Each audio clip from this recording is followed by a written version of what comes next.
Bonjour à tous et bienvenue dans le mot de l'évêque de cette semaine qui sera le mot du vicaire général de notre diocèse d'Avignon. Bonjour Père Charles Bernard. Bonjour Aurélie. Alors, dans le langage courant, c'est un sujet un peu particulier aujourd'hui. On entend souvent cette expression, c'est mon idole. Ramené à la foi biblique, on peut y voir le veau d'or dans l'Ancien Testament et Moïse qui a combattu cela au sein de son propre peuple. Mais est-ce que cela nous concerne aussi, nous, aujourd'hui, en tant que chrétiens du XXIe siècle, cette idolâtrie ? Eh bien malheureusement oui, et on pourrait positiver, heureusement, dans le sens où être conscient de ça, de cette idolâtrie, ça nous permet de nous libérer, de nous détacher, de nous centrer, de nous tourner vers Dieu. C'est quoi l'idolâtrie, ça veut dire quoi ? Alors Benoît XVI, dans une belle homélie qu'il avait adressée aux Invalides lors de son passage à Paris, avait donné cette définition toute simple qu'on trouve dans les dictionnaires. Le mot idole vient du grec et signifie image, figure, représentation, mais aussi spectre et fantôme, vaine apparence. Alors, les idoles, c'est tout ça, c'est toutes finalement les représentations qu'on a sur Dieu. On peut idolâtrer Dieu, on peut idolâtrer l'Église, on peut idolâtrer la liturgie, on peut idolâtrer une période de l'histoire, ou on peut idolâtrer aussi le futur en disant ça sera beaucoup mieux quand on aura une intelligence augmentée. Et donc, c'est toutes les vaines apparences ou les représentations qui nous détournent de la réalité. Alors, vous l'avez déjà un peu dit, on parle souvent vous l'avez déjà un peu dit pour ce qu'on peut idolâtrer en tant que chrétien, mais on parle souvent des idoles du monde dans lequel nous vivons, en nous détachant nous-mêmes, en tant que croyants, de la possibilité de fabriquer ou d'avoir des idoles. Pourquoi on se rend plus forcément compte ? Eh bien, parce que on a perdu ce contact finalement avec Dieu. Et que on se prend pour lui ou on n'est plus vraiment tourné vers lui ou tourné vers soi où il est présent en nous, et du coup c'est pas clair et comme c'est subtil, parce que les idoles en fait c'est si je prends par exemple l'argent, l'argent c'est ni bien ni mal, c'est un moyen. Mais on peut, si on n'est pas dans une conscience un peu fine, tomber dans, on fait de l'argent une fin, et ça devient du coup, malgré soi, une idole. Et quel genre d'idole on peut se fabriquer qui pourrait être lié à la foi ? Alors justement, moi, en préparant un peu l'émission, je me disais, pour moi, mais je pense pour pas mal d'auditeurs aussi, c'est lié à notre culture, d'une recherche du bien-être.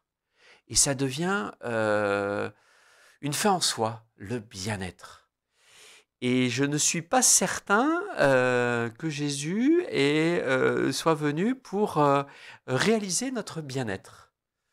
Et du coup, c'est pour moi une forme subtile d'une idolâtrie contemporaine.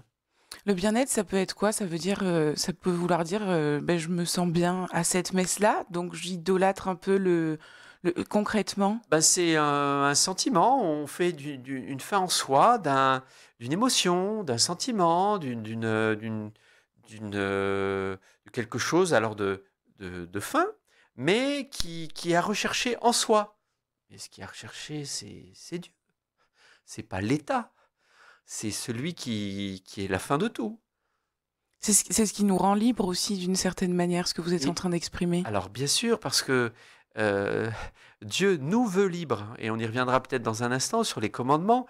Le premier commandement, c'est « Je suis le Seigneur ton Dieu, qui t'ai fait sortir d'Égypte, de la maison de servitude. » Et après, il y a le commandement négatif « Tu n'auras pas d'autre Dieu devant moi. » Et donc du coup, c'est vraiment l'idolâtrie, ou se détacher de l'idolâtrie, c'est devenir libre et donc sois devant Dieu. Et si on se rend pas compte qu'on est idolâtre? Ben, c'est grave. Et, et du coup,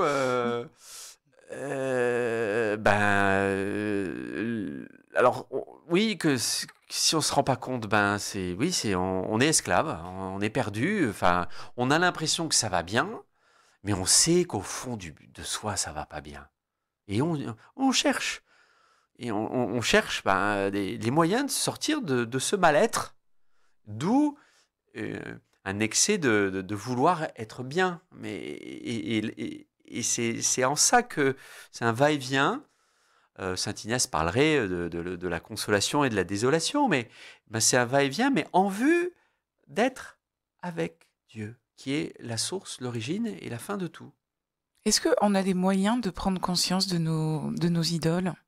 Alors, ben oui, on avait fait une petite rencontre, une émission sur la confession. La confession est un lieu privilégié de cette découverte de l'idolâtrie. Et puis aussi, moi j'aime beaucoup la relecture du soir, en fait, prendre du temps, un quart d'heure pour relire sa journée et voir dans les événements qu'on a traversés, les attachements, ces émotions, bonnes ou mauvaises, et qui nous font prendre conscience que là, oui, peut-être c'était pas juste, ou j'étais trop attaché, ou j'ai été, tiens, waouh, qu'est-ce qui m'est arrivé là? Et donc, cette relecture, en fait, retour sur soi, mais qui n'est pas enfermement, mais qui permet de se détacher.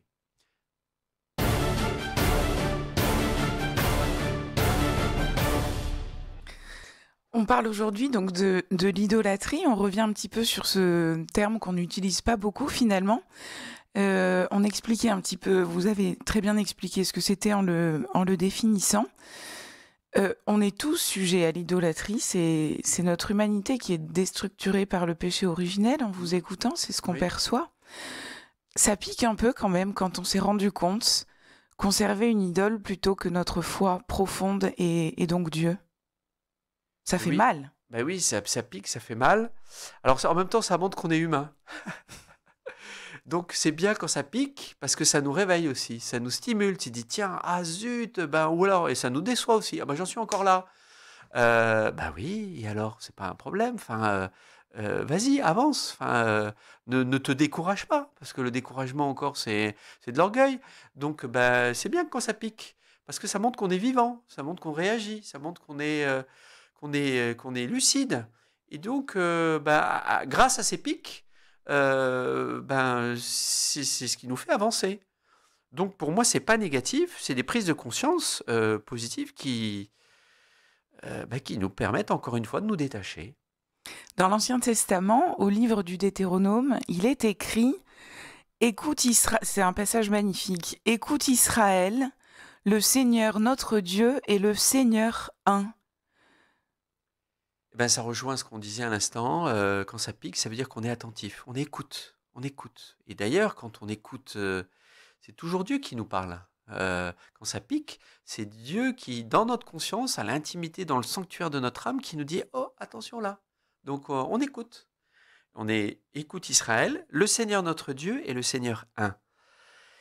Et le Seigneur veut vraiment profondément notre unification, notre pacification. Et c'est en étant uni comme il est uni, et c'est en étant dans la paix comme il est dans la paix que, eh bien, on répond. On répond encore une fois à ce que Dieu est et ce qu'il veut pour chacun. Dans l'Évangile, aujourd'hui, est-ce qu'il y a des idoles, enfin aujourd'hui dans l'Évangile d'aujourd'hui, de tous les jours, que Jésus vient nous débusquer? Alors, il y a un passage qu'on connaît tous, où Jésus dit « Vous ne pouvez pas servir Dieu et Mammon ». Mammon, c'est un terme araméen, mais qui est repris dans la littérature juive et qui est une sorte de divinité, de la richesse. Et Jésus nous met devant.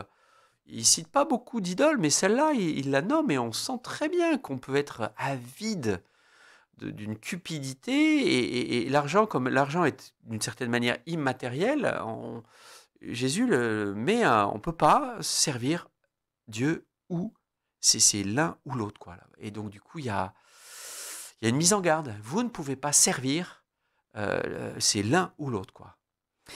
On parlait de Moïse au début de l'émission avec le veau d'or. Le plus grand combattant des idoles, c'est Moïse ou c'est Jésus? C'est les deux. D'ailleurs, les pères de l'Église disent que Jésus, c'est le nouveau Moïse. Moïse est précieux et parce qu'il donne les commandements, et les commandements sont toujours d'actualité. Et Jésus, alors vient non pas abolir, mais accomplir. Donc,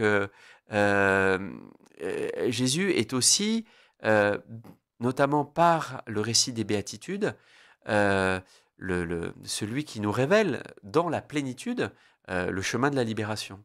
Et dans le catéchisme de l'Église catholique, la troisième partie du catéchisme, qui est liée à la vie morale, à la vie euh, qui est en cohérence avec les gestes, avec les choix, eh bien, elle cite la première partie sur les commandes, enfin la vie morale, c'est avec les béatitudes, et la deuxième partie, c'est les 10 commandements. Donc l'un et l'autre sont inséparables. On n'a pas à opposer Moïse et Jésus.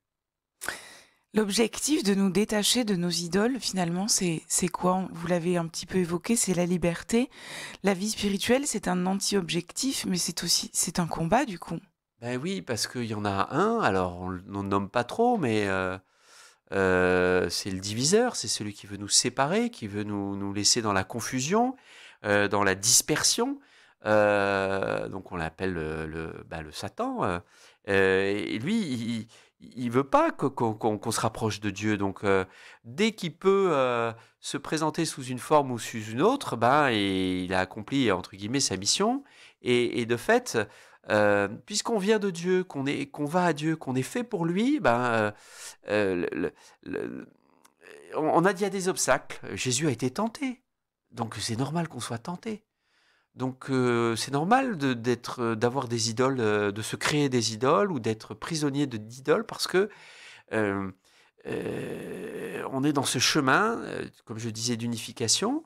Et pour terminer, je pourrais vous citer une belle parole, toujours dans la même homélie de Benoît XVI, il cite Jean Chrysostome, et par rapport à la communion, parce que l'Eucharistie, c'est le lieu par excellence de l'adoration véritable, où on élève le corps et le sang du Seigneur, et on reçoit cette communion, on reçoit le corps et le sang du Christ.